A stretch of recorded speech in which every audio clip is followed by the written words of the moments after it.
Here's out hustling him. This is very, very deep. Oh, is he going out?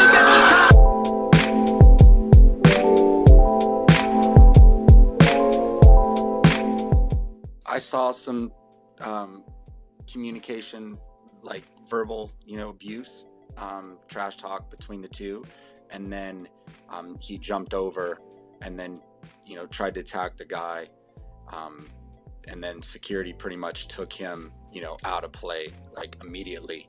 But with all the people crowding, people started to get squashed in the barricade, and so it's a little bit of melee.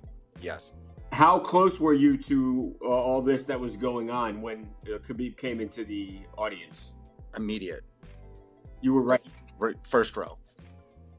Now, we had been told from a witness that they heard Dillon Danis call Khabib a Muslim rat or an iteration of that. Did you hear that?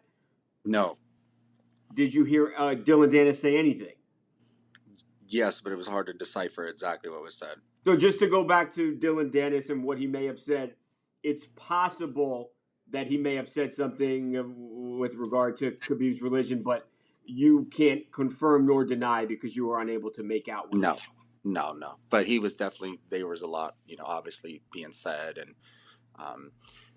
it even looks like he turned away a little bit from the confrontation. But, obviously Khabib was worked up and, went all the way. But I don't know about, those remarks.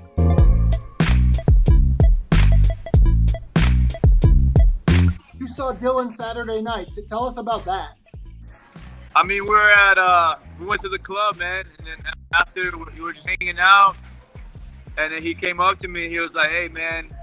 First I was like, "Damn, like, what are you doing here?"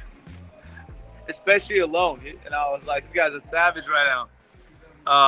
He was like, he had a hood on, kind of like trying to be low key, but he just came up to me, respectful. He's like, "Hey, man, you're holding down for the jiu-jitsu community. Like, you're doing your thing. I admire you. I appreciate it." And he was cool about the whole situation. And he wouldn't really tell me much. He was just like, "Yeah, man, like, shit got crazy. These guys started throwing. I started throwing." He had one of his eyes was swollen.